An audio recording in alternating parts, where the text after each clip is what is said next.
এনআৰচিত নাম থাকক বা নাথাকক, যদি আমি বুজি পাওঁ যে তেখেত বিদেশী, আমি তেওঁলোকক পুছবেক কৰিম। এইটোৱে বৰ্তমান চৰকাৰৰ নীতি। যোৱাকালি ৰাতিও আমি 19 গৰাকী ব্যক্তিক পুছবেক কৰিছোঁ। খুব সম্ভৱ আজিও 9 গৰাকী ব্যক্তিক আমি পুছবেক কৰিম আৰু এইটো অসমত বৰ্তমান চলিব। আৰু কিন্তু এইটো ঠিক যে লাখে লাখে মানুহক পুছবেক কৰাটোতো সম্ভৱ নহয়, কিন্তু যিমান দূৰ সম্ভৱ আমি পুছবেকৰ কাম হাতত লৈছোঁ।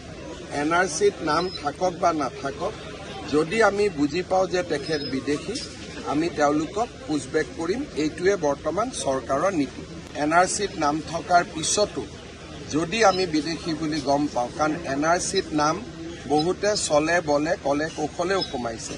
কোনোবাই কৰিমগঞ্জত যদি চাহাবুদ্দিন আছে, বাইহাটা চাৰিআলিৰ পৰা মানুহে গৈ তেওঁক বিচাৰি আনিছে, আনি কৈছে পিতা পুত্ৰৰ মিলন হ'ল।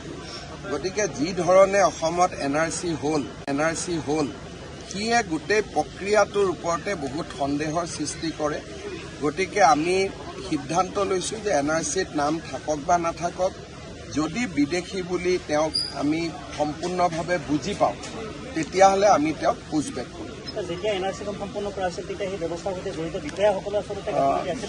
গাফিলতি বিষয়াসকলৰো আছে, কিন্তু যিসকলে এই কামটো কৰে তেওঁলোক ইমানে বুদ্ধিমান যে আমাৰ বিষয়াসকল ইমান বুদ্ধিমান নহয়।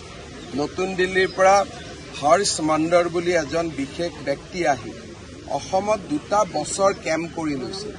বহুকেইজন ডেকা যুৱকক আমেৰিকা আৰু ইংলেণ্ডত পঢ়ুৱাই লৈ আহিছিল অকল এনআৰচিখনত কেনেকৈ এনআৰচিখন বেয়া কৰিব পাৰি।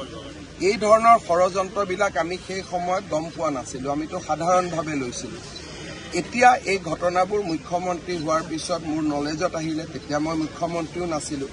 গতিকে মই ব্যক্তিগতভাৱে অকল এনআৰচিখন এটা তথ্য হ'ব পাৰে, কিন্তু এনআৰচিত নাম থাকিলে যে তেওঁ ম্যাদী পট্টা পাই গ'ল, সেইটোক মই বিশ্বাস কৰিবলৈ মই সাজু নহয়।